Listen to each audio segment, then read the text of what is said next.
Hello दोस्तों, आप सभी को नमस्कार। और हम एक नए वीडियो के साथ फिर आपसे मिलने आए हैं। और हम आज इस वीडियो में बात करने वाले हैं जो 2017 में रसायन शास्त्र के लिए व्याख्याता का एग्ज़ाम हुआ था, उसके डिटेल सॉल्यूशन की आज बात करने वाले थे। जैसे मैंने पिछले वीडियो में आपसे डिस्कशन किया था और आप लोगों को कहा था कि यार हम डिटेल क्वेश्चन भी करेंगे, तो आज का जो वीडियो है उसी लेक्चर सीरीज़ का एक पहला वीडियो है। तो हम इस एग्ज़ाम में देखेंगे कि कैसे कैसे क्वेश्चंस आए हैं और किस तरीके से हमको स्ट्रेटेजी फॉलो करनी पड़ेगी। तो डेफिनेटली हम लोग आंसर क्वेश्चन को देख के जान जाएंगे कि हाँ यार, मेरे को भी इस तरह की तैयारी करनी पड़ेगी। क्वेश्चन का लेवल अच्छा रहा है, जैसे बोलते हैं ना मीडियम, हाई लेवल और थोड़ा सा एन एवरेज हाई और ऊपर हाई। तो एन एवरेज हाई में है, एकदम ज़्यादा हाई भी नहीं है। क्वेश्चन जो है ना जेई की क्वेश्चन है और नीट के क्वेश्चन यहाँ पे डाल दिए गए हैं। तो डेफिनेटली क्वेश्चन का लेवल अच्छा रहा है और मैं कुछ एग्ज़ाम में यहाँ पे थोड़ा सा रैंक रहा है मेरा, तो यहाँ पर डेफिनेटली मैं आप लोगों को शेयर करने वाला हूँ अपना नॉलेज। तो डियर स्टूडेंट, यहाँ पे जो सबसे इम्पोर्टेंट फैक्टर था NL 2017 का जो एग्ज़ाम हुआ था, इसमें केवल और केवल केमिस्ट्री के क्वेश्चन पूछे गए थे। उस समय जीके का क्वेश्चन नहीं था, लेकिन 2019 में जो पेपर आया ना, उसमें जीके प्लस केमिस्ट्री था, याद रखिएगा, ठीक है। तो ये वाला आपका जो बात है वो थोड़ा सा पॉइंट आउट करने वाली बात है, ठीक है। तो चलो स्टार्ट करें। तो यहाँ से ये, ठीक है स्टूडेंट लोग। तो सबसे पहले हम लोग बात कर लेते हैं क्वेश्चन पेपर के पैटर्न की। तो यहाँ पे क्वेश्चन पेपर पैटर्न की बात करें, एक मिनट आप लोगों को थोड़ा सा टाइम दूंगा।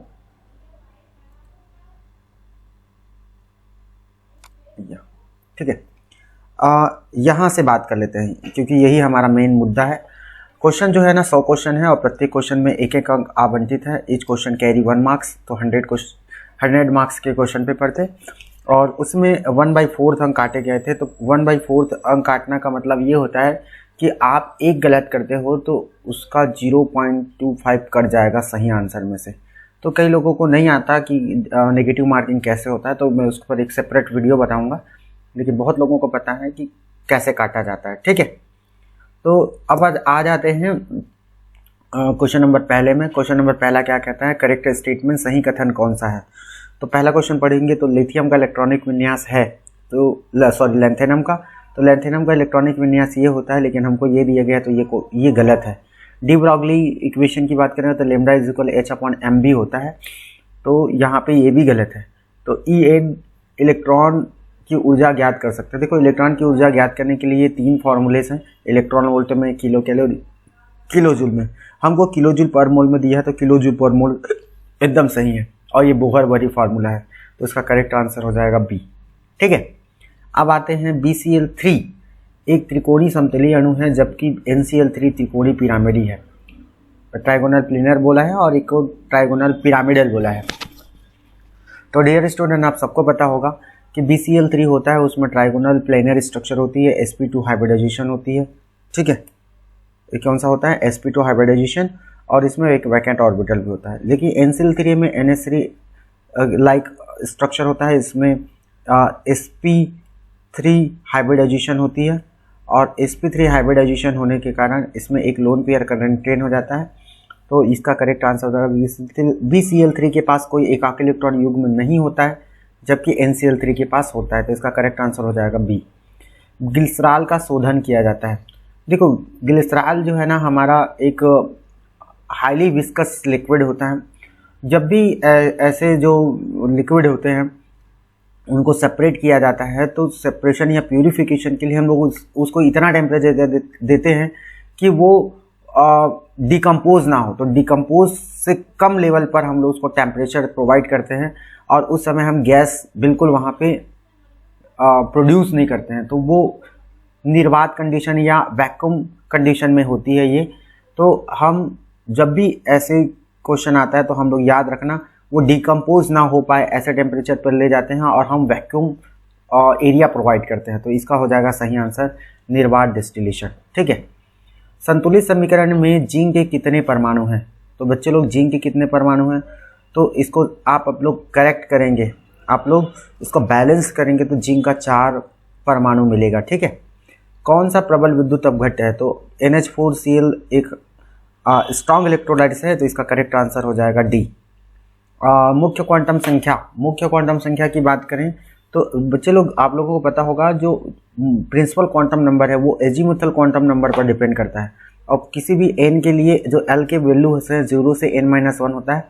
तो आप लोग देखोगे तो आपको यहाँ पे पूछा गया है n=3, तो n=3 होगा तो l का वैल्यू कितना हो जाएगा? 0, 1, 2, तो ये हो जाएगा करेक्ट आंसर बी। देखो ये जो क्वेश्चन नंबर 7 है ना, क्वेश्चन नंबर 7 एक्चुअल में टर्शियरी ब्यूटिल ईथर कोई ईथर नहीं होती है। एक्चुअल में ये मैं सर्च मारा तो मुझे पता चला कि मेथिल ब्यूटिल ईथर है, ये मेथाइल ब्यूटिल ईथर। तो मेथाइल ब्यूटिल ईथर को जब हम HI के साथ रिएक्ट करेंगे ना तो आपको क्या मिलेगा? टर्शियरी ब्यूटिल आयोडाइड और मेथेनॉल मिलेगा। अब यहाँ पे Ag2O ये जो गीला है, यानी आप इसको बोलोगे मॉइस्चर कंडीशन में है, तो ये AgO बनाता है और ये एकदम अच्छा से न्यूक्लियोफाइल जनरेट करता है OH के फॉर्म में और आयोडीन को एलिमिनेट कर देता है। तो टर्शियरी ब्यूटिल अल्कोहल बनता है। यहाँ पे टर्शियरी ब्यूटिल अल्कोहल को जब हम हीट करते हैं ना तो डिहाइड्रेशन रिएक्शन होती है, H2O निकल जाता है इन दोनों जगह से और यहाँ पे हमको एल्कीन मिलता है और इस एल्कीन का रिडक्टिव ओजोनोलिसिस करते हैं। तो रिडक्टिव ओजोनोलिसिस करने से हमको एसीटोन मिलती है और फॉर्मेल्डिहाइड मिलती है। तो इसका करेक्ट आंसर हो जाएगा डी। ठीक है। अच्छा, एक चीज़ और बोला गया है कि give iodoform give yellow PPT. तो येलो पीपीटी कौन देगा बच्चे लोग? येलो पीपीटी वही देगा जिसमें आयोडोफॉर्म रिएक्शन होती है। तो जितने भी मेथिल कीटोन है, याद रखना बच्चे लोग, कौन सा कीटोन? मेथिल कीटोन है, और जिसमें अल्फा हाइड्रोजन कंटेनिंग एल्डिहाइड है वो आपको येलो पीपीटी देता है। यहाँ से ये वाला पूरा जो है बेस के प्रेजेंस में आयोडोफॉर्म का जनरेशन करता है। ठीक है, तो इसका मैकेनिज्म तो नहीं देख रहे हैं लेकिन जाने रहना आप लोग। अब आ जाते हैं हम स्टार के एमाइलोज भाग में ग्लूकोज का ग्लाइकोसिडिक संधि है। तो ये जो है ना हमारा अल्फा ग्लूकोज, ये जो ग्लूकोज है, ये ग्लूकोज 1/1 यूनिट ज्वाइंट होते जाता है। ठीक है, इस बात को याद रखिएगा, 1/1 यूनिट होता है और ये 1, 2, 3, 4, 5, 6, तो यहाँ का जो फर्स्ट पोजीशन पहले यूनिट का सेकंड पोजीशन के 4th यूनिट से कनेक्ट होता है, तो ये 1,4 अल्फा लिंकेज होती है। ठीक है, क्लोरीन की ऑक्सी अम्लों की शक्ति का बढ़ता क्रम क्या होगा? 9th नंबर क्वेश्चन में आते हैं। तो आपको पता चलेगा बच्चे लोग कि क्लोरीन की ऑक्सीडेशन स्टेट जितना कम होगा ऑक्सी एसिड में, उसका ऑक्सीडाइजिंग पावर उतना ही ज़्यादा होगा, या नवजात ऑक्सीजन या नेस्केंट ऑक्सीजन रिलीज करने की टेंडेंसी उतनी ही ज़्यादा होगी। ठीक है, तो इस बात को याद रखिएगा सब लोग। तो यहाँ पे एसिडिक स्ट्रेंथ जितना ज़्यादा होगा, oxidising power of oxy acid उतना ही कम होगा। ठीक है, तो इसका करेक्ट आंसर हो जाएगा बी। अब ये जो क्वेश्चन है क्वेश्चन नंबर 3, ये थोड़ा सा लेवल का क्वेश्चन था। क्वेश्चन का लेवल क्या था? देखो, आपको एक सेल रिएक्शन दे दिया गया था, रेडॉक्स रिएक्शन, और उस रेडॉक्स रिएक्शन में अच्छा बेसिकली आपको ये भी दे दिया गया था कि इलेक्ट्रॉन वोल्ट इतना है। मैंने आपको निकाल के बता भी दिया है, इलेक्ट्रॉन वोल्ट इतना है। तो डेल जी का होता है वैल्यू NFE0, और NFE0 मतलब n का वैल्यू यहाँ पे 2 रख दोगे और f का वैल्यू जो फैराडे है 1 फैराडे का वैल्यू और कूलाम पर मोल हो जाएगा। ये इसको करेंगे तो जूल आएगा। अब इसको हम लोग इस फॉर्मूला में पुट अप कर देंगे, del G equal -2.303 RT log 10K। ठीक है, तो इसको log 10K करोगे तो ये डेल जी अपॉन माइनस में फॉर्म में ये आ जाएगा, ये नहीं रखना है, नहीं रहेगा, और ये हो जाएगा बच्चे लोग पूरा जब आप सॉल्व करोगे, याद रखे रहना, पूरा जब सॉल्व करोगे। ठीक है, एक्चुअल में माइनस, अच्छा माइनस है और ये भी माइनस में आया है तो माइनस माइनस रहेगा बच्चे लोग, ये माइनस माइनस और माइनस माइनस कट जाएगा। ठीक है, यहाँ पे ये प्लस होगा और ये याद रखना ये प्लस होगा ना, और ये आपको 37.2 मिलेगा और इसका एंटी लॉग लोगे तो 1.6 × 10⁻37 आएगा। इसका मैंने एक ट्रिक भी बताया है और आप लोग इसको देख सकते हैं। तो इसका करेक्ट आंसर हो जाएगा बी। ठीक है, उसके बाद आते हैं क्षारीयता का क्रम। अच्छा, ये क्षारीयता का क्रम जो है ना, व्यापम जो है, इसको करेक्ट आंसर नहीं लिया है। देखो, आप जब हमेशा बात करते हो, ये देखो 4 कंपाउंड दिए गए हैं, चारों कंपाउंड का मैंने पीके वैल्यू लिखा है। एनिलीन का पीके ये होता है, हाइड्रोजन साइनाइड का पीके 9.3 होता है, डाइसाइनोमेथेन का आपका होता है 11.40 और ये एमाइड का होता है 17। तो आपका जितना ज़्यादा पीके होगा, जितना ज़्यादा पीके होगा उतना ज़्यादा बेसिक कैरेक्टर होगा। तो पीके यहाँ तो एनिलीन का दे दिया है और एनिलीन का तो 4.62 होता है। तो क्षारीयता तो सबसे ज़्यादा किसका होना था, क्षारीयता तो सबसे ज़्यादा एमाइड का होना था, लेकिन यहाँ पे क्या दे दिया गया है बच्चे लोग, क्षारीयता का क्रम में सबसे ज़्यादा दे दिया गया है आपका एनिलीन का दे दिया है। तो ये मुझे लगा गलत है ये आंसर, मेरे हिसाब से। तो आप लोग देख सकते हो पीके के अरेंज में करोगे तो आपका सबसे कम तो यही हो जाएगा बेसिक कैरेक्टर में, ठीक है। और क्षारीयता का क्रम ये दे दिया गया, तो ये अवैपम का मतलब सस्पेंस आंसर था। उसके बाद आते हैं कौन सा रासायनिक क्रिया गलत है, तो इसको डिटेल पढ़ना पड़ेगा जेडीली को, तो आपको पता चलेगा कि रासायनिक क्रिया ये जो C2O3 और MgK2O ये दोनों के दोनों गलत है, ठीक है। या सॉरी हाँ CD ही तो गलत है, ठीक है। इसका ये वाला आंसर नहीं होगा, यही वाला है जो आपका रॉन्ग है, ठीक है। ये भी सही है, ये भी सही है, ये और ये गलत है, तो गलत पूछा है ये, गलत, ठीक है। अब आते हैं हम लोग 0.5 ग्राम KCl को 100 ग्राम पानी में 20 डिग्री सेल्सियस तापक्रम कर घोला गया, और जैसे ही घोलते हैं तो इसका जो फ्रीजिंग पॉइंट है वो डिक्रीज होकर के -0.24 पर आ जाता है, यानी उस पर जमता है। और उस समय उसका परसेंटेज आयनीकरण क्या होगा, उसका परसेंटेज आयनाइजेशन क्या होगा, यदि हमारे पास 100 ग्राम H2O है और उसका KF वैल्यू है 1.86 डिग्री सेल्सियस। तो बच्चे लोग डेल TF क्या होगा, पहले तो 0 होता था वाटर का जो फ्रीजिंग पॉइंट है, और हमारा जो डिप्रेशन हुआ है, डिप्रेशन के बाद इसका फ्रीजिंग पॉइंट इतना है सॉल्यूशन का, तो इसका डिप्रेशन इन फ्रीजिंग पॉइंट 0.24 आ जाएगा। अब हम लोग जानते हैं डिप्रेशन इन फ्रीजिंग पॉइंट वाले फार्मूला से तो मॉलिकुलर वेट होता है इतना, तो हम रख देंगे तो मॉलिकुलर मास आ जाएगा KCl। एक्चुअल में KCl का मॉलिकुलर मास उस सॉल्यूशन के अंदर इतना है, लेकिन हम एज अ थ्योरेटिकल जाएँ तो थ्योरेटिकल में क्या मिलता है, पोटेशियम का 39 और क्लोरीन का मिलता है 30.5, तो 74.5 ग्राम पर मोल होगा। और I यानी वांट ऑफ फैक्टर क्या कहता है, वांट ऑफ फैक्टर ये कहता है कि कैलकुलेटेड मॉलिकुलर मास अपन थ्योरेटिकल मोलर मास निकालेंगे। बच्चों लोग एक बात याद रखना, ये वेरी वेरी वेरी IMP वाला बात है ये, ठीक है। कैलकुलेटेड मोलर मास अपन थ्योरेटिकल मोलर मास करोगे तो कैलकुलेटेड है हमारा कैलकुलेटेड, याद रखना, कैलकुलेटेड मोलर मास और थ्योरेटिकल मोलर मास, ठीक है। तो ये हो जाएगा आपका 1.92 और 1.92 रखोगे तो क्या, ये थोड़ा सा मुझे लग रहा है कि इसको मैंने गलत लिख दिया है, ये हो जाएगा थ्योरेटिकल मोलर मास हो जाएगा, थ्योरेटिकल मोलर मास और upon calculated molar mass. Calculated को आप लोग नीचे रखोगे, तो आप लोग रखोगे ना कैलकुलेटेड मोलर मास, तो आपको यहाँ पे 1.92 मिलेगा, और 1.92 मिलेगा तो आप लोग जब फॉर्मूला में रखोगे वांट हाफ फैक्टर से, ये डिग्री ऑफ आयनाइजेशन के लिए फार्मूला होता है I = n+n-1 फार्मूला, ये फार्मूला है ना। और इस फार्मूला में आप लोग रखोगे तो आपको क्या मिलेगा, I की जगह 1.92 रखोगे और n की जगह देखो 2 आयन मिले हैं तो 2 रखना, ठीक है।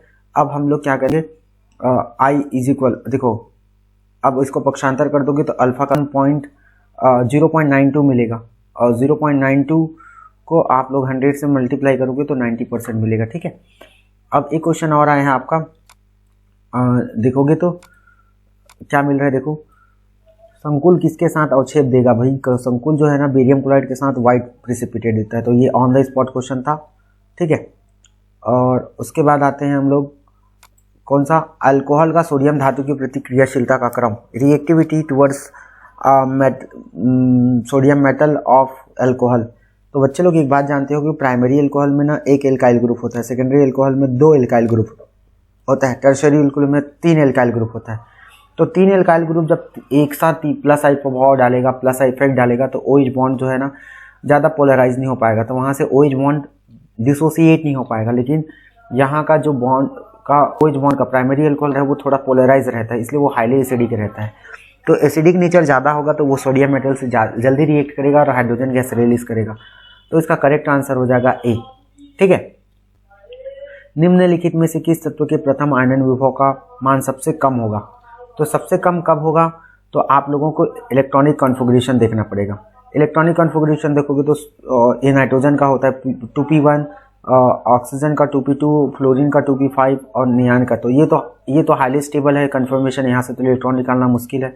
ये तो एकदम नज़दीक है, ये तो ऑक्टेट कंप्लीट करना चाहेगा तो निकालना तो चाहेगा नहीं। अब कंपटीशन इन दोनों के बीच में है। तो बच्चे लोग आप लोगों को पता होगा जो P1 है ना, वहाँ पे इफेक्टिव न्यूक्लियर चार्ज ज़्यादा होता है। तो यहाँ पे इलेक्ट्रॉन को यहाँ से निकालना आसान होता है, नाइट्रोजन से आसान नहीं होता। तो उसका करेक्ट आंसर हो जाएगा ऑक्सीजन। उसके बाद एक अभिक्रिया स्वतः परिवर्तित नहीं होती है जब, कब नहीं होती है भाई? इसके लिए तुम लोगों को गिब्स हेल्महोल्ट्ज़ इक्वेशन में जाना पड़ेगा। Del G equal del H minus T del S. आप लोगों को पता होगा अच्छा से, डेल जी का वैल्यू पॉजिटिव में होता है तो वो नॉन स्पॉन्टेनियस होती है, ठीक है। तो नॉन स्पॉन्टेनियस होती है तो क्या करेंगे बच्चे लोग, हम डेल जी के प्लस में लाएंगे और डेल एस जो है ना उसको नेगेटिव में लाएंगे। यदि नेगेटिव करेंगे तो नेगेटिव नेगेटिव पॉजिटिव हो जाएगा, और ये दोनों के दोनों पॉजिटिव है तो ये भी पॉजिटिव होगा। और डेल जी पॉजिटिव है इसका मतलब क्या होगा, वो स्पॉन्टेनियस नहीं होगा, वो नॉन स्पॉन्टेनियस हो जाएगा, ठीक है। तो हमेशा याद रखना del G equal plus positive है तो वो नॉन स्पॉन्टेनियस होता है। तो इसमें करेक्ट आंसर क्या हो जाएगा, डेल जी का वैल्यू धनात्मक होना चाहिए और डेल एस का वैल्यू क्या हो जाना चाहिए, ऋणात्मक होना चाहिए, ठीक है।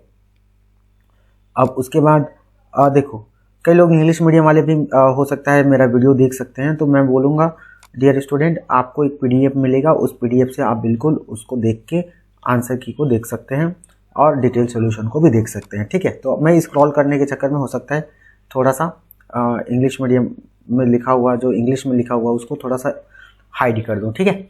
आयनिक त्रिज्या का सही क्रम है, आप लोग जानते हो बच्चे लोग, लैंथेनाइड संकुचन के कारण क्या होती है, जब हम लैंथेनाइडों में लेफ्ट टू राइट जाते हैं तो उसका धीरे धीरे इफेक्टिव न्यूक्लियर चार्ज इंक्रीज होता है, और इफेक्टिव न्यूक्लियर चार्ज इंक्रीज होने से क्या होती है कि साइज छोटा होते जाता है, ठीक है। तो साइज छोटा होगा तो सबसे ज़्यादा किसका रहेगा, इट्रियम और लुटेशियम। लुटेशियम का साइज जो है ना क्या होगा, सबसे छोटा होगा, ये इधर सबसे बड़ा होगा, इधर सबसे छोटा होगा।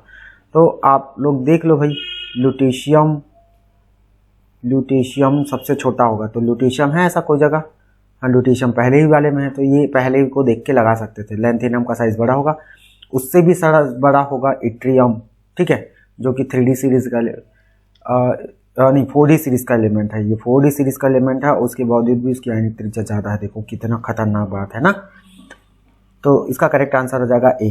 किसको गर्म करने पर SO2 और SO3 का मिश्रण प्राप्त होता है। FeSO4 को हम लोग जब हीट करते हैं, गर्म करते हैं, तो आपको SO2 मिलता है और SO3 मिलता है। तो इसका करेक्ट आंसर हो जाएगा FeSO4। अब फिर एक क्वेश्चन जो मैं पिछले समय बोला था कि वैक्यूम डिस्टिलेशन करना पड़ता है जब भी किसी ग्लिसरॉल को आपको प्यूरिफाई करना है, तो निर्वात आसवन की ज़रूरत पड़ती है। तो क्वेश्चन रिपीट हो चुका है। लिथियम आयन की आयनिक गतिशीलता, अगला क्वेश्चन आएंगे तो 21 में, लिथियम आयन की गतिशीलता कम होती है, सोडियम और पोटेशियम से कम होती है, क्यों? तो बच्चे लोग आप लोगों को पता होगा कि सोडियम, इसमें जब हम बात करते हैं फर्स्ट ग्रुप के एल्काइली मेटल की, तो एल्काइलो मेटल में क्या होता है बच्चे लोग कि लिथियम का जो पॉजिटिविटी है ना वो सबसे ज़्यादा होता है। तो जैसे ही पानी में घोलते हैं ना तो लिथियम की पॉजिटिविटी इतनी ज़्यादा होती है कि वो आसानी से वाटर मॉलिक्यूल से गेदर्ड हो जाता है। जब वाटर मॉलिक्यूल से गेदर्ड हो जाता है तो उसको हम बोलते हैं कि वो जल योजित हो गया है। तो जल योजन की शक्ति इसमें ज़्यादा हो गई तो उसकी साइज़ भी बड़ी होगी। साइज़ जब बड़ी होगी तो उसकी जो गतिशीलता है, उसकी जो मोबिलिटी है, वो एक्वस सॉल्यूशन के अंदर कम हो जाती है, ठीक है। तो याद रखे रहना, जल योजन की प्रवृत्ति सबसे ज़्यादा होती है। तो इसका करेक्ट आंसर हो जाएगा सी।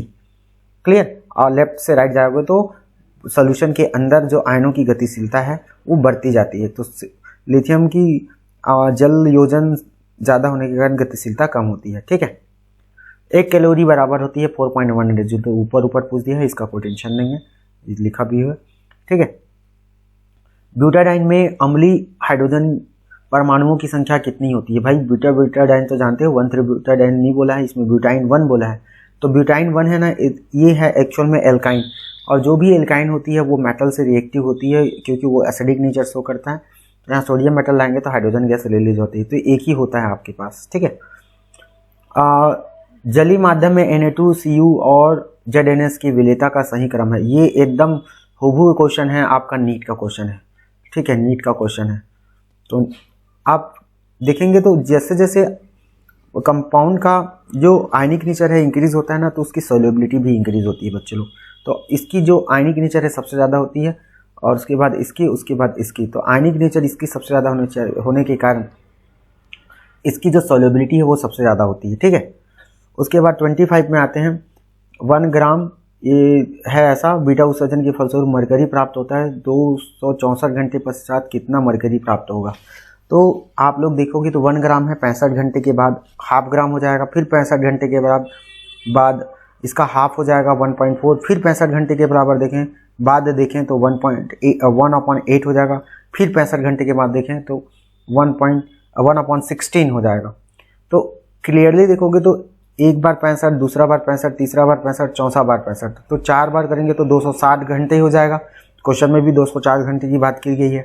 तो आप लोग 260 घंटे बाद देखोगे तो इतना कंपाउंड हमारा बचना चाहिए, लेकिन पता नहीं वेवापम ने क्या किया, तो पता नहीं उसने इस वाले आंसर को ले लिया था। इसका करेक्ट आंसर ये होगा मेरे अकॉर्डिंग, इसका आंसर नहीं होगा। तो आप लोग सिंपली जा सकते हो, इसमें कोई मैथ्स लगाने की जरूरत नहीं है, ठीक है बच्चे लोग।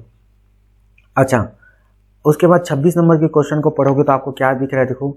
विद्युत अपघटन के दौरान किसी तत्व के 0.5 ग्राम तुल्यांक को मुक्त करने के लिए आवश्यक विद्युत की मात्रा होगी। विद्युत की कितनी मात्रा लगेगी बोल रहा है। और आप लोग जानते हो इक्विवेलेंट लॉ क्या कहता है आपका? इक्विवेलेंट लॉ ये कहता है कि जब भी हमको किसी 1 ग्राम इक्विवेलेंट को लिबरेट करना है तो 1 फैराडे का रिक्वायरमेंट होता है। तो हमको तो क्वेश्चन 1 ग्राम नहीं बोला है, 1 ग्राम इक्विवेलेंट नहीं बोला है, 0.5 ग्राम इक्विवेलेंट बोला है। तो 1 ग्राम में इतना, तो 0.5 ग्राम में कितना हो जाएगा? 96,500 इंटू 0.5, तो इतना कूलाम की जरूरत पड़ेगी। तो बड़ा सिंपल सा क्वेश्चन पूछ दिया गया था। अब आते हैं हम इलेक्ट्रोलिसिस से। इलेक्ट्रोलिसिस का बड़ा जबरदस्त क्वेश्चन पूछा गया था यहाँ पे। इलेक्ट्रोलिसिस क्या कहता है? पीटी इलेक्ट्रोड की उपस्थिति में Na2SO4 का हम लोग विद्युत अपघटन करते हैं। तो एनोड और कैथोड पर क्या मिलेगा? आप लोग बात जानते हो कि बच्चे लोग कि जो हमारा एनोड होता है उसमें पॉजिटिव चार्ज होता है और जो कैथोड होता है उसमें नेगेटिव चार्ज होता है। तो पॉजिटिव चार्ज है तो हमारा ऑफकोर्स एनोड है, तो कौन जाएगा? ठीक है, एनोड है तो पॉजिटिव चार्ज है तो नेगेटिव आयन ही जाएगा। तो नेगेटिव आयन में सल्फेट का जो डिस्चार्ज पोटेंशियल है वो कम होता है, इसलिए वो डिस्चार्ज नहीं हो पाता है। उसके बदले वाटर मॉलिक्यूल डिस्चार्ज हो जाता है और वहाँ पे O2 गैस मिलती है। इसी तरह के कैथोड में जाओगे तो कैथोड में हमारा नेगेटिव चार्ज होता है, लेकिन सोडियम को जाना चाहिए था, लेकिन सोडियम डिस्चार्ज नहीं हो पाता है। उसके बदले जो सॉल्यूशन के अंदर जो H+ है वो जाके डिस्चार्ज होता है और H2 गैस मिलती है। तो ये इसका करेक्ट आंसर हो जाएगा ए, ठीक है। और उसके बाद देखो निम्नलिखित में कौन सा स्यूडो एलम है? तो एलम मतलब पोटास एलम। पोटास एलम का formula K2SO4 Al2SO4 thrice 24H2 होता है। जबकि स्यूडो एलम की बात करें तो पोटेशियम की जगह Mn आ जाता है, ठीक है। तो ये भी क्वेश्चन ऊपर से ही पूछा गया था, लेकिन अच्छा क्वेश्चन था। स्पीसीज CN-CONO+ के मध्य आपको क्या पूछा है? आपको पूछा है कि बाबंद कोटि और क्या होगा सम इलेक्ट्रॉनिकी। देखो सम इलेक्ट्रॉनिकली बोलोगे तो कार्बन का 6 होता है, नाइट्रोजन का 7 होता है, नेगेटिव का -1 का 1 हो जाएगा, तो 14। इसमें भी 6 + 18 14 हो जाएगा। नाइट्रोजन 7, ऑक्सीजन 8 और प्लस को हम लोग यहाँ पे माइनस के फॉर्म में लिखते हैं तो 14 हो जाएगा। और सभी सम इलेक्ट्रॉनिकल ही है। बॉन्ड ऑर्डर निकालोगे तो सब में 3-3 आ रहा है, तो इसका करेक्ट आंसर हो जाएगा 3। फिर वांट ऑफ फैक्टर से रिलेटेड एक क्वेश्चन ऊपर तरफ देखे थे, ये फिर क्वेश्चन आ चुका है बच्चे लोग। देखो Hg2Cl2 का हम लोग जब डिसोशिएट करते हैं ना बच्चे लोग, तो हमको Hg2 मिलता है और Cl- और Cl- मिलता है, ठीक है। और यहाँ पे देखेंगे तो टोटल आयन मिला हमको 3। तो डिग्री ऑफ डिसोसिएशन की बात करें तो हमको दिया गया है 90% डिसोसिएशन होता है, यानी 90% डिसोसिएशन है, मतलब 0.9 फ्रैक्शनल वैल्यू है। तो हम लोग ये फार्मूला जानते हैं, ये वाला फार्मूला जानते हैं। और ये फार्मूला क्या कहता है? देखो ये फार्मूला आपको कहता है कि फार्मूला कहता है I = 1 + n - 1 अल्फा।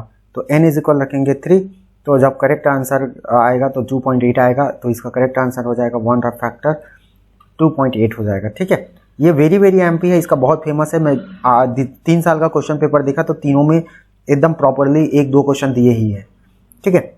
अब आते हैं 31 क्वेश्चन में। 31 क्वेश्चन की बात करें तो ये क्या बोला है आपको?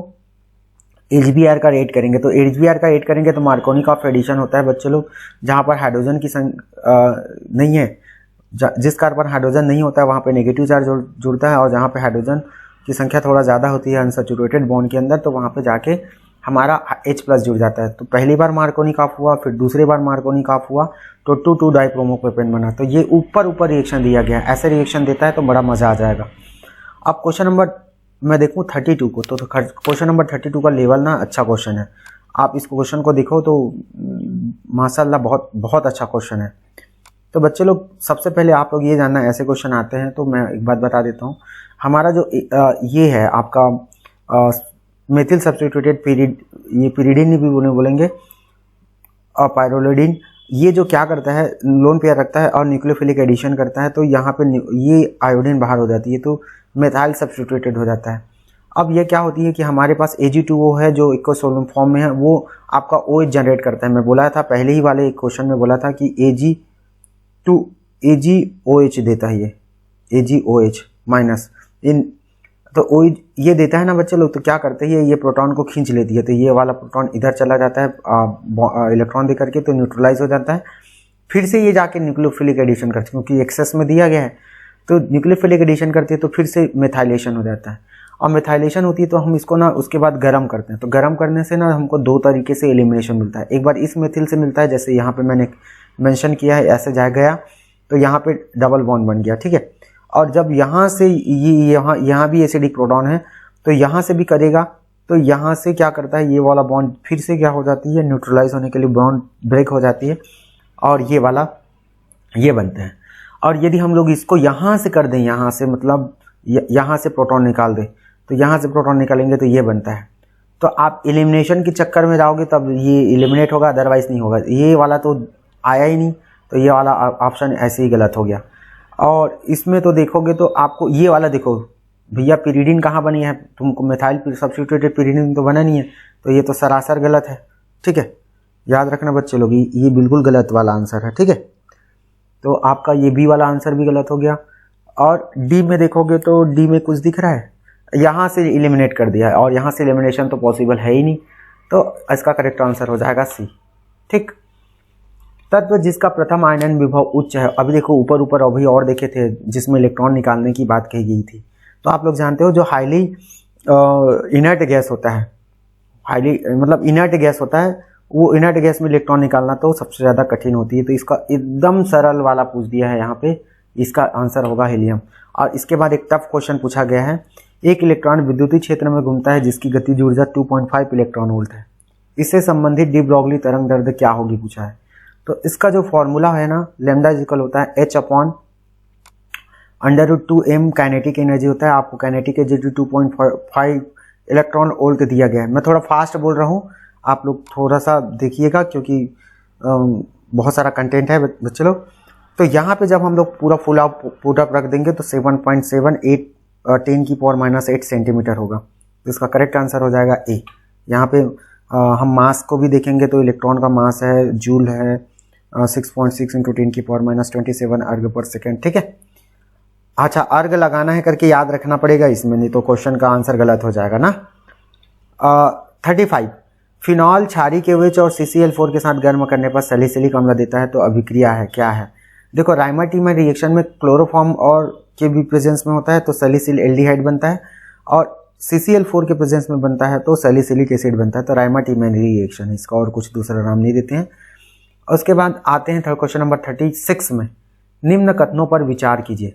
तो निम्न कथनों पर विचार कीजिए जी, आप लोग भी करो। कंसिडर द फॉलोइंग स्टेटमेंट, प्रतिचुंबकीय तथा वर्ग समतली होता है, ऑफकोर्स होता है, प्रतिचुंबकीय होती हैं ऐसे कॉम्प्लेक्स, ठीक है। और क्योंकि वो प्रतिचुंबकीय तथा समतली होते हैं, जनरली प्रतिचुंबकीय और समतली ही होते हैं। और उसके बाद dx² dz² और dx²y² ऑर्बिटल 2tg ऑर्बिटल गलत, 2tg ऑर्बिटल थोड़ी होता है, उसको तो हम eg ऑर्बिटल बोलते हैं। और वर्ग समतली तथा प्रतिचुंबकीय है, वर्ग समतली नहीं होता भैया, ये वर्ग समतली नहीं होता, ये टेट्राहेड्रल होता है। धातु की ऑक्सीकरण अवस्था जितनी अधिक होगी डेल ओ का वैल्यू उतना ही अधिक होगा, सही बात है। जितना ज़्यादा आपका crystal field stabilisation energy CFSE जितना ज़्यादा होता है उतना ज़्यादा ऑक्सीडेशन स्टेट होता है, यानी ऑक्सीडेशन स्टेट से CFSC बनती है। तो इसका करेक्ट आंसर हो जाएगा बी। ये क्वेश्चन जो है ना, जो थोड़ा सा केमिस्ट्री अच्छा पढ़ा हो उसके लिए है, थोड़ा सा टफ क्वेश्चन है ये ना। उसके बाद क्वेश्चन नंबर 37 में आते हैं। ये क्वेश्चन नंबर 37 तो भाई क्या गजब क्वेश्चन पूछा इसने। एक यौगिक A है जिसका अणुसूत्र C5H12O है, ऑक्सीकृत होकर B देता है, जिसका आणविक सूत्र फलाना है, ये लिखा है C5H10O है, और 2,4 डाइनाइट्रोफिनॉल हाइड्रोजन के साथ व्युत्पन्न देता है। हॉलोफॉर्म परीक्षण एवं रजत दर पर परीक्षण नहीं देता बोलता है। तो मैं एक बात बता दूं बच्चों लोग, हेलोफॉर्म परीक्षण वही नहीं देगा जिसके पास क्या हो, प्रॉपर अल्फा हाइड्रोजन ना हो। जिसके पास 3 अल्फा हाइड्रोजन होता है ना, वही आपका कीटोन या कार्बोनिल ग्रुप देता है। तो मैं तो ये बोल रहा हूँ सबसे पहले ऑक्सीडाइज करा देते सबको, इसको भी ऑक्सीडाइज करा दिए तो ये प्राइमरी अल्कोहल से ये बन गया। इसके पास 2 हाइड्रोजन नहीं है। इसके पास देखोगे तो यहाँ ध्यान से जाओ, है ना। अब ये देखो ये एल्डिहाइड है तो रजत दर्पण परीक्षण नहीं देगा, रजत दर्पण देगा ये, ठीक है, रजत दर्पण देगा। हेलोफॉर्म नहीं देगा लेकिन रजत दर्पण देगा क्योंकि एल्डिहाइड है, तो ये ऑप्शन गलत हो गया। इसमें जाओगे तो ये भी मेथिल कीटोन है, मेथिल कीटोन है तो आपका रजत दर्पण तो नहीं दे पाएगा लेकिन हेलोफॉर्म रिएक्शन देगा, ठीक है, हेलोफॉर्म रिएक्शन देगा। तो ये तो यहाँ पे याद रखना, हेलोफॉर्म भी नहीं देगा बोला है तो ये हेलोफॉर्म देगा भैया, मेथिल कीटोन देता है ना। तो ये आपका देगा, मैं पहले बोल देता हूँ, ये ऊपर वाला देगा आपका रजत दर्पण, ये देगा हेलोफॉर्म। अब ये वाला जो ऑप्शन आया है ना बच्चे लोग, ये ऑप्शन क्या पूछा है आपका 2,4 डाइहाइड्रोजन के साथ व्युत्पन्न देता है। तो एक चीज़ और, आपका ये जो ऑप्शन है रजत दर्पण तो देगा, ये डेफिनेटली देगा, लेकिन आपका हेलोफॉर्म रिएक्शन नहीं देगा, ठीक है, और 2,4 डाइनाइट्रोफिनॉल के साथ व्युत्पन्न देता है। क्लियर। तो इसका करेक्ट आंसर हो जाएगा डी। तो इसके ऊपर टेस्ट के ऊपर ना एक मैं प्रॉपर वीडियो बनाऊंगा, उसको आप देख लीजिएगा। तो यहाँ पे तो अभी करेक्ट आंसर हो जाएगा इसका डी, ठीक है। चलो आगे देखें, किस तापमान पर शुद्ध जल की मोलरता तथा मोलरता समान होती है। तो ये क्वेश्चन बहुत बेसिकली अच्छा क्वेश्चन पूछा है बच्चे लोग। आप लोग जानते हो वाटर का जो एबनॉर्मल बिहेवियर होता है, एबनॉर्मल बिहेवियर का मतलब क्या है, आप लोग सब लोग जानते होंगे। 0 डिग्री सेल्सियस से 4 डिग्री सेल्सियस तक जाते हैं ना, तो धीरे धीरे 1 2 3 4 पहुँचते हैं। तो आपको पता होगा पानी का जो टेम्परेचर है ना, बढ़ने के साथ साथ उसका वॉल्यूम बढ़ता नहीं है बल्कि उसका वॉल्यूम डिक्रीज होता है। तो 4 डिग्री सेल्सियस एक ऐसा टेम्परेचर होता है जहाँ पे वॉल्यूम जो है ना कांस्टेंट हो जाती है, यानी मास के अकॉर्डिंग वो मेंशन होता है। तो वहाँ पर क्या होती है कि अब आपका वॉल्यूम चेंज नहीं होता है, ठीक है। तो वॉल्यूम चेंज भी नहीं होती है, मास भी सेम कांस्टेंट रहती है। तो इस टेम्परेचर पर जो मोलरता है और मोलरता है ना वो सेम होती है। तो ये एकदम नया क्वेश्चन है ये भी। किस अभिक्रिया के लिए, 39 को पढ़ा हूँ, किस अभिक्रिया के लिए उत्पाद बी का नाम क्या होगा। अरे भाई ये तो राइमाटीमर रिएक्शन पूछ दिया आपको। राइमाटीमर रिएक्शन है, आप सैलिसिलिक एसिड बनाओगे और सैलिसिलिक एसिड को जब आप एसिटिल क्लोराइड या एसिटिक एनहाइड्राइड के साथ हीट करोगे ना, तो आपको इस एसिटिल सैलिसिलिक एसिड बनता है जिसको एस्पिरिन बोलते हैं या 2-एसिटोक्सीबेंजोइक एसिड बोलते हैं। और इसका पेन किलर में यूज़ होता है। किस में यूज़ होता है, पेन किलर में यूज़ होता है, ठीक है। तो ये बहुत इंपॉर्टेंट रिएक्शन है बच्चे लोग, तो इसको याद रखना। इसका करेक्ट आंसर तीनों हो जाएगा, ठीक है। और ये क्वेश्चन नंबर 40 तो आपको मान के चलो बोनस नंबर दे दिया क्या। तो समीकरण सही कौन सा है, del G = del H - T del S। तो जब क्वेश्चन पेपर आप दिलाने जाएंगे ना, आप जब एग्जाम में जाएंगे तो आप एक आध क्वेश्चन आपको जरूर रिपीटेड मिलेगा, तो बहुत अच्छा हो जाएगा। 41 में आते हैं, SF6 के पूर्ण जल अपघटन पर प्राप्त होता है। तो इसको देखोगे तो क्या मिलेगा जी, SF6 है ना, इसका पूर्ण जल अपघटन करोगे तो XeO3 होता है, इसी का पूरा कंप्लीट हाइड्रोलिसिस होता है ना। तो इसका करेक्ट आंसर हो जाएगा आपका XeO3। अब चुंबकीय आघूर्ण की बात करें तो आप लोगों को पता है सबको, चुंबकीय आघूर्ण का फार्मूला होता है √N+1 बोर मैग्नेटॉन होती है। तो सब में सबसे पहले तुम लोग अनपेयर इलेक्ट्रॉन फाइंड आउट कर लेना। अनपेयर इलेक्ट्रॉन फाइंड आउट करोगे तो ये बोर मैग्नेटॉन सबका कैलकुलेट हो जाएगा। तो आपको पता चलेगा कि Fe++ का जो आपका मैग्नेटिक मूवमेंट है वो सबसे ज़्यादा होता है, ठीक है। नाइट्रोजन के जेल्डॉल विधि द्वारा आकलन में CuSO4 का क्या कार्य होता है। तो ये थोड़ा हाईली मतलब टफ क्वेश्चन मान सकता हूँ, दिखने के लिए तो एकदम सिंपल सा दिख रहा है। तो ये उत्प्रेरक एजेंट के रूप में यूज़ होता है। अब आ जाते हैं 44 में। 44 क्या कहता है, किस लवण के जल अपघटन की मात्रा लवण के सांद्रण पर निर्भर करती है। तो आप लोग याद रखना बच्चे लोग, हमेशा याद रखना कि जल अपघटन की जो मात्रा है, डिग्री ऑफ हाइड्रोलिसिस की बात करें, किसकी बात करें, डिग्री ऑफ हाइड्रोलिसिस की बात करें, तो आपका जो KW है अपॉन KA और KB होता है जब हमारे पास वीक इलेक्ट्रोलाइट्स होता है। ठीक है, तो जल अपघटन की जो मात्रा है, याद रखना आपका वीक इलेक्ट्रोलाइट्स है जो वीक एसिड और वीक बेस से बना है। ऐसे सॉल्ट जो वीक एसिड और वीक बेस से बना है, ऐसे सॉल्ट जो होती है ना, वो उसकी जो जल अपघटन है, और सॉरी उसका जो अपघटन है वो कंसंट्रेशन पर डिपेंड नहीं करती है। तो आप लोग देखोगे तो उस एसिटिक एसिड और अमोनियम हाइड्रोक्साइड को मिला दोगे तो आपको क्या मिलेगा, CH3COO, और आपको क्या मिलेगा, NH4 मिलेगा, ये सॉल्ट मिलेगा। तो ये वीक एसिड था, ये वीक बेस था, उससे बना हुआ सॉल्ट है, तो इसका जो जल अपघटन होगा वो सांद्रण पर निर्भर नहीं करेगा। ठीक है, तो ये फार्मूला बेस्ड क्वेश्चन था। बोरेक्स को गर्म करोगे तो क्या मिलेगा भाई, बोरेक्स को गर्म करेंगे तो पहले तो डिहाइड्रेशन होगा, तो डिहाइड्रेटेड बोरेक्स मिलेगा। उसके बाद फिर से गर्म करोगे तो आपको सोडियम मेटाबोरेट मिलेगा और बोरॉन ऑक्साइड मिलेगा। इसी बोरॉन ऑक्साइड को बोरिक एनहाइड्राइड भी बोलते हैं ना। बोरिक एनहाइड्राइड जिसको नहीं पता होगा, बोरॉन ऑक्साइड को ही बोलते हैं, तो थोड़ा सा टफ हो सकता था, तो इसका करेक्ट आंसर हो जाएगा B। अब आते हैं क्वेश्चन नंबर 46 में।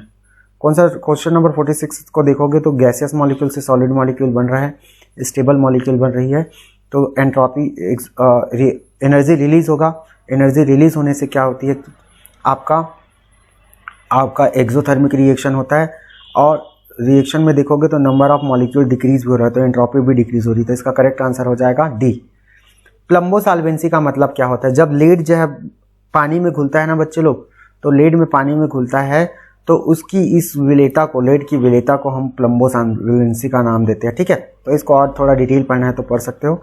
उसके बाद आते हैं क्वेश्चन नंबर 48। क्वेश्चन नंबर 48 क्या कहता है, एल्कोहलिक QH के साथ गर्म करने पर प्राप्त होता है। तो जो बच्चा जो ज़्यादा जानता होगा ना, उसको कन्फ्यूजन ये हुआ रहता कि इसमें एलिमिनेशन रिएक्शन फेवर होगा कि सब्स्टिट्यूशन। तो मैं एक बात बता दूं बच्चे लोग, इसमें टेम्परेचर का कहीं भी नहीं मेंशन नहीं हुआ है, तो ये आपको याद रखना था कि ये सब्स्टिट्यूशन देता। तो यहाँ पे क्या हो जाएगा बच्चे लोग, KOH है ना, तो क्या करेगा ये KOH, ये न्यूक्लियोफिलिक अटैक करता है यहाँ पे, और ये Cl बाहर होती, तो यहाँ पे क्या होगा, 1 ब्यूटेनॉल मिलेगा। ठीक है, तो इसका करेक्ट आंसर हो जाएगा B। उसके बाद 49 को देखोगे तो 49 क्या दिखेगा, अभिक्रिया के लिए डेल H क्या होगा, तो डेल H इक्वल होता है del E plus del NG RT। Del NG का मतलब होता है उत्पाद के अणुओं की संख्या माइनस अभिकारक के अणुओं की संख्या। तो उत्पाद के अणु में केवल अमोनिया है जो 2 अणु हैं, और उसके बाद अभिकारक में नाइट्रोजन 1 है और 3 हाइड्रोजन है, तो 1 और धन 3 हो गया, तो 2 में 4 घटाओगे तो ऋण 2 बचेगा, और ऋण 2 मतलब डेल इक्वल -2 रखोगे तो del H equal del E minus 2 RT। ये भी नीट का क्वेश्चन था ना। उसके बाद आते हैं हम लोग, अच्छा ये क्वेश्चन थोड़ा सा अच्छा बच्चे लोग, ये क्वेश्चन आते हैं हम लोग क्वेश्चन नंबर 50 में। बोर मॉड्यूल के अनुसार जब एक इलेक्ट्रॉन कक्षा में गति करता है तो उसका कोणीय संवेग क्या होगा। अच्छा, कोणीय संवेग क्या होगा, तो भैया बोर का स्टेटमेंट ये है, कोणीय संवेग जो होती है ना, mBr इक्वल NH/2π का पूर्ण गुणक होता है। जब हम लोग n का वैल्यू अलग अलग रखते हैं तो उसके हिसाब से हमारा कक्षा निर्धारित होता है, ऐसा अलग अलग कक्षा, जिसमें हर एक कक्षा में कोणीय संवेग एक निश्चित होता है। ठीक है, तो इसका NH/2π होगा। तो बच्चे लोग वीडियो का लेंथ थोड़ा ज़्यादा हो जाएगा, देखने में इरिटेशन भी आएगी, तो इस 2019 का जो NNL है उसका ये पहला पार्ट मैं यहीं पे कंप्लीट करता हूँ। इसका एक दूसरा पार्ट मैं बना के लाऊंगा, वीडियो में भी आज मैं इवनिंग में अपलोड कर दूंगा, तो आप उसका वीडियो देख सकते हैं। और इसका डिटेल सॉल्यूशन जो है मैं आपका इंस्टा मोजो पर अपलोड करूंगा, उसको आप लोग परचेज कर सकते हैं, बहुत मिनिमम प्राइस रहेगी। इसका कंप्लीट सॉल्यूशन डालने वाला हूं। इसी तरीके से मैं नोट्स भी अपलोड करने वाला हूं, उसको भी आप डाउनलोड कर सकते हैं और बेहतर तैयारी कर सकते हैं। तो आज का वीडियो हम यहीं पे समाप्त करते हैं। ये हमारा पहला पार्ट खत्म होता है और हमारा दूसरा पार्ट फिर से आने वाला है। ठीक है, वेरी वेरी थैंक यू, आपने अपना इतना समय दिया। मैंने थोड़ा वीडियो फास्ट बनाने की कोशिश किया था, आप लोग थोड़ा सा केयरफुली होकर देख सकते हैं। ठीक है, थैंक यू।